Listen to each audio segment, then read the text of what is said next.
शुरुआत होती है हिस्टोरिकल पैलेस से, जहाँ पे उसके बारे में बताया जाता है और रोशनी का दोस्त और उसका भाई दोनों साथ में वहाँ पे घूमते हैं। काफी कुछ उनके बीच में बातें चलती है। जय कहता है कि तुम इस खंडर को यहाँ पे दिखाने के लिए लेकर आई, तो फिर बोलती है खंडर नहीं है, काफी इतिहास इसमें छुपा हुआ है, प्यार लड़ाई जंग वगैरह सब कुछ में छुपा हुआ है। इनके बीच में थोड़ी और भी बातें चलती है। फिर जय बोलता है कि मुझे लगता है तुम्हें इतिहास में काफी रुचि है। तो फिर रोशनी की दोस्त बोलती है कि मुझे आप में काफी रुचि है। फिर वो समझ जाता है क्या बात है। फिर दोनों आपस में अपनी दिल की बात कह देते हैं।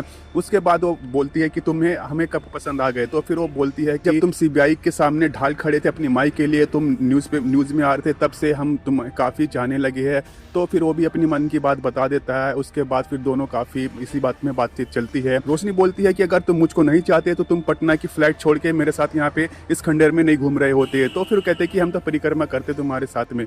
थोड़ी बहुत उनके बीच में हंसी मजाक वगैरह वगैरह चलती है। उसके बाद देखने को मिलता है दिल्ली का सीन, जहाँ पे जो मुराद जी रहते हैं वो आंख में दवाई वगैरह डाल रहे होते हैं। उसके बाद कावेरी कार से उन्हीं से मिलने के लिए आ रही होती है और न्यूज वगैरह में वही चल रहा होता है किस तरह से सुंदर बाबू ने पार्टी को बदल के फिर पीएम जोशी में आ गए और ये सब। फिर वहाँ पे कावेरी जी आती, दरवाजा खटखटाते, फिर वहाँ उनके सामने आके बैठते हैं और फिर उनके बीच में बातें चलती है। फिर वो सीधा मुद्दे पे आ जाते हैं, आपके लिए एक ऑफर है, आप क्यों ना चेन्नई में वहाँ से खड़े हो। फिर मुराद जी उनको बताते हैं कि जो सुंदर बाबू है उनकी पार्टी से आप वहाँ पे खड़े होइए, आप जीत भी जाएंगे और आप हमारी पार्टी में आ जाइए। कावेरी जी बोलती है कि हम यूएन गए तो आप हमारी लॉयल्टी पे बात मत खड़ी कीजिए। फिर उनके बीच में थोड़ी बहुत और बातें चलती है इसी को लेकर। और फिर वो कहते भी है कि आप वहाँ पे खड़े होइए, आप जीत जाएंगे और आप किसके लिए सब कर रहे हैं।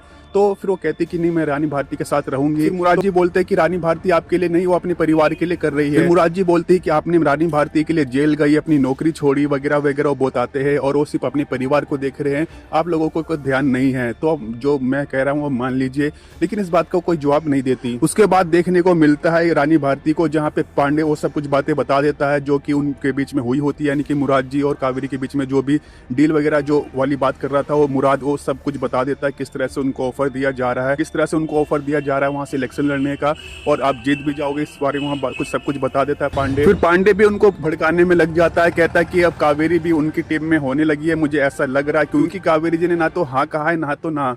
उसके बाद देखने को मिलता है कि पांडे जी वहां से जाने लगते, तभी रोशनी वहां से आती है और फिर वो बोलते कि बेटा तू इतनी बड़ी हो गई, तुम्हारे भी दर्शन हो गए। तो फिर वो बोलते कि पहचाना बेटी मुझको कौन, तो मना कर देती कि नहीं। फिर वो काफी कुछ याद दिलाते किस तरह से मैंने तुम्हें गोद में खिलाया वगैरह वगैरह, तो मना कर देती है। तो रोशनी बोलती कि हम पहचान नहीं पा रहे। फिर वो बोलती है कि आप घूमिए, फिर कहते हो, फिर बोलती है कि घूमिए, फिर गोल गोल वो घूमने लग जाते हैं। रोशनी कहते हैं कि आपकी पूछ अभी भी टेढ़ी की टेढ़ी है। जो उनके पीछे ऑफिसर रहता है ये सुन के हंसने लगते हैं। उसके बाद रोशनी अंदर चली जाती है और वो कहते हैं कि हमारी पूछ, हम तो नाग है और ये नाग की पूछ नहीं देखा करते बल्कि फन देखा करते हैं। उसके बाद देखने को मिलता है कि जय रोशनी की जो दोस्त रहती है दीप्ति, उसके पापा से बात करने के लिए आता है, लेकिन उसके पापा कहते हैं कि मैं इस बारे में कोई भी साथ नहीं दे सकता। उन्हें लगता है कि वही गठबंधन वगैरह के बारे में बात, उसके पापा को लगता है कि वही गठबंधन वगैरह के बात करने आया होगा जय, लेकिन उसके पापा मना कर देते कि हम कोई भी रानी जी का साथ नहीं दे सकते। तो फिर वो कहते हैं कि हम कोई भी पॉलिटिकल बातें, राजनीतिक वगैरह के बारे में बातचीत नहीं करने आए ना ही। फिर वो सीधे मुद्दे पे आ जाता है, वो कहता है कि व्यक्तिगत बात है, पर्सनल बात है। तो फिर वो दोनों बैठ जाते हैं साथ में, वहीं तीनों वहीं पे बैठे रहते हैं। उसके पापा, रोशनी की दो दोस्त रहती है, उसका भाई जय वहीं पे बैठा रहता है। तो सीधा वो मुद्दे पे आ जाता है, कहता है कि हम सीधा फ्रेंकली कहेंगे। जय बोलता है कि हम आपकी बेटी से शादी करना चाहते हैं। वो कहता है कि ये सब जल्दी हो रहा है। जय बोलता है कि हम मानते हैं कि ये सब हमें बात नहीं करनी चाहिए, हमारी माई को ये सब के बारे में बोलना चाहिए, उन्हीं से बातचीत करनी चाहिए, लेकिन हमारा मानना है कि शादी जब हम दोनों को करना है तो माइक इस बारे में क्या बात करेगी। तो सीधा वो फ्रैंकली कहता है कि हम फ्रैंकली कहेंगे कि हम आपकी बेटी से शादी करना चाहते हैं। तो रोशनी की जो दोस्त रहती है दीप्ति, वो भी मुस्कुराती है, वो उसके पिता भी उनके देखते हैं। फिर उसके पापा उसको सुनाने लग जाते हैं, उसे ताना मारने लग जाते हैं कि तुम्हारा अस्तित्व क्या है। वो कहते हैं कि तुम हो क्या, तुम तो रानी भारती और भीमा के सिर्फ बेटे हो, और तुम्हारे अंदर से जो ये भारती है वो निकाल दो, बस जय और प्रकाश दो भी दोनों अलग कर दो, कुछ भी नहीं बचेगा।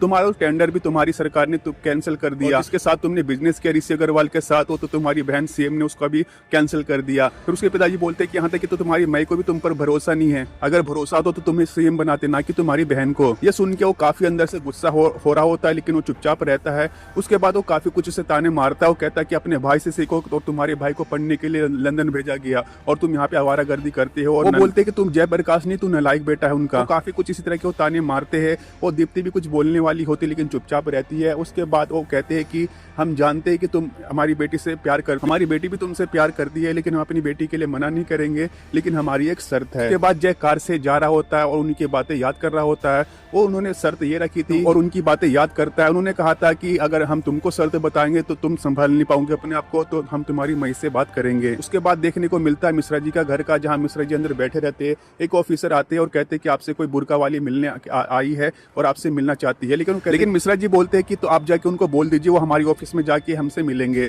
लेकिन वो कहते हैं ऑफिसर की नहीं, वो बिल्कुल जिद पे अड़ी है और कहते हैं कि हम आपसे मिलकर ही रहेंगे। तो फिर कहते ठीक है उनको भेज दीजिए। तो फिर वो बुर्का वाली आती है तो मिश्रा जी उसको पहचान लेते हैं कि ये पांडे जी है। फिर मिश्रा जी बोलते हैं कि बुर्का हटा लीजिए, हम आपको पहचान लिए। तो फिर वो थोड़ा सा वहाँ पे हंसी मजाक वाला माहौल क्रिएट हो जाता है वहाँ पे। तो फिर वो कहते हैं कि आपने कैसे पहचान लिया? तो कहते हैं कि ऐसा धोती कोई पहनता है, दो गिने चुनी लोग पहनते हैं। फिर दोनों में थोड़ी बहुत बातचीत चलती है। फिर मिश्रा जी पांडे जी को बोलते हैं कि वो दिल्ली में हड्डी देना बंद कर दिया क्या जो यहाँ पे आ गए, तो तुम उन्हें भी ताना वाना मारते हैं। तो पांडे जी कहते हैं हम दोनों में कुछ फर्क नहीं है, बस आप लाल बत्ती में बैठ के चाय बिस्कुट खाते और हम गली गली गाली गलौज खाते, तो हमें इसकी आदत है। फिर पांडे जी बोलते हैं कि आपके लिए काम की बात है, लखनऊ से एक ऑफर है आपके लिए। तो ये सुन के वो थोड़ा शौक हो जाते हैं और उनके पास जाके क्या रहता है ये लखनऊ वाली बात उनको बताते हैं। तो दोस्तों ये था महारानी सीजन 4 का एपिसोड 6 का पार्ट 1। पार्ट 2 देखने के लिए ज्यादा से ज्यादा कमेंट करो कौन कौन देखना चाहता है, हाँ या ना, यस या नो में। और आपको स्टोरी कैसी लगी कमेंट बॉक्स में जरूर बताओ। और ऐसी और वीडियो पाने के लिए चैनल को सब्सक्राइब कीजिए, बेल आइकन को प्रेस कीजिए, वीडियो को लाइक शेयर जरूर करें। मिलेंगे नेक्स्ट एपिसोड में।